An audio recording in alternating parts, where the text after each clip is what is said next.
Poor People's Campaign kicks off in Washington, D.C. this past Monday. It's basically people are trying to relaunch what Dr. King came up with in the 60s. And I'm glad. We've been talking about this a lot on this show. We need more anti-war campaigns. The Women's March is starting to become that, or the organizers of the Women's March are starting to do that. And this is what we need, because one of their slogans is poverty is violence. And the coming out and just calling out how ridiculous it is that the richest country in the history of the world has all of this poverty, and because we're the richest country in the history of the world, then poverty is an act of violence, because it could be fixed overnight. It could be fixed overnight, so we're letting it happen, actually creating it, and those in power, I'm sure there's some in power who want this. They need this poverty. They need the haves and the have-nots. And so therefore it is violence. And what happened? 200 people were arrested. So and I got this from TruthDig.com, and what TruthDig is doing, they're going to basically cover the Poor People's Campaign, because what it is it's a 40-day of it's the first of 40 days of action planned across the nation. And the campaign goals include federal and state living wage laws, an end to anti-union and anti-workers' rights efforts, welfare programs for the poor, equity in education, Medicaid expansion, and accessible housing. So TruthDig, and the link is in the show notes below. They're taking donations. They're obviously a donor-supported news organization, as am I, and they do fantastic work. So the link is in the show notes below. This was from Emily Wells. I've covered some of her stuff before, and Michael Nigro, who is he's a photographer for TruthDig, and she is a blogger at TruthDig, and as well as she's a Pulitzer Prize winning at the newspaper, and she's a crime reporter, which poverty is an absolute crime. So I'll just give you the quick updates of what happened here. Thousands of activists and civil rights advocates gathered in Washington, D.C. this past Monday for the Poor People's Campaign, an effort to relaunch Martin Luther King Jr.'s fight against poverty, war, and income equality. The Associated Press reports that more than 200 people have been arrested or cited during the first day of the campaign, including the two leaders. We're living in an impoverished democracy, said Reverend William Barber II. People across the country are standing up against the lie of scarcity. What a great statement. The lie of scarcity. We know that the richest country in the world, there is no reason for children to go hungry, for the sick to be denied health care, and for citizens to have their votes suppressed. Both parties have to be challenged, one for what it does and one for what it doesn't do.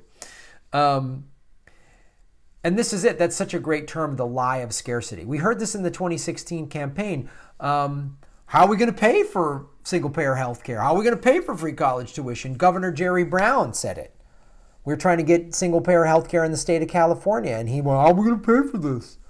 California, with the 5th largest economy in the world, America with the single greatest, richest society in the history of the human race. How are we going to pay for it? I don't know. It's like that old joke. The guy runs out of the casino. He's frantic. He sees this rich guy in a limousine. He goes up to the guy in the limousine and goes, sir, I'm sorry to bother you. I know you're an important, influential man, but I just found out my wife needs a surgery. You know, she's got cancer. They have to have it removed. If she doesn't get it removed, she's going to die. I don't have the money. I don't know what to do. And the rich guy in the limousine goes, well, I saw you run out of that casino. So how do I know if I give you this money to help your wife, you're not going to go back in there and gamble? And he goes, oh, I got gambling money.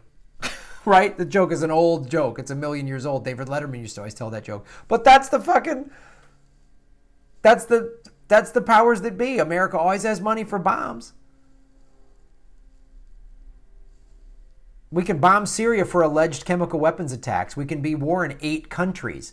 We can throw up the troop counts in Afghanistan again. I thought we pulled out of there. No, we're up in that. We can spend trillions of dollars on the war against terrorism that we've been fighting in for 17 goddamn years. And yet we can't seem to, I just don't have the money to pay.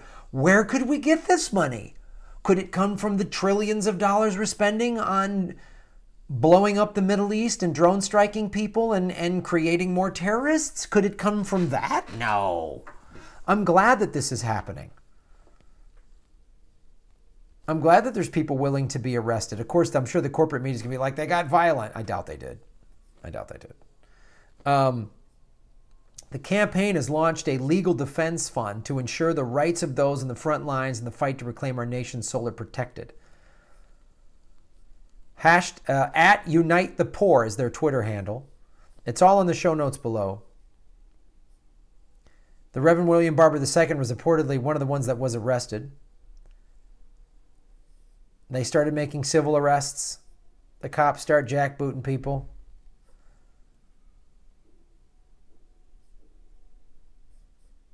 The police show up. Baseball caps. They didn't have riot gear this time.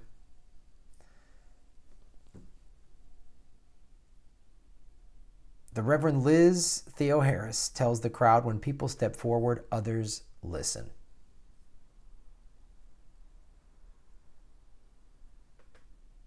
Good for them. Here's a thing you can support: an independent media station, TruthDig.com, a website that is covering this. This is what we need. A national call for moral revival. America has no moral compass. We need to get it back. Because poverty is violence. Letting this happen in the richest country ever is violence. It is an act of violence. So I appreciate you guys watching this show. I appreciate you paying attention and getting involved. And this is one of the many ways to get involved. My name's Graham Elwood, and I, along with you, will make Gotham great again.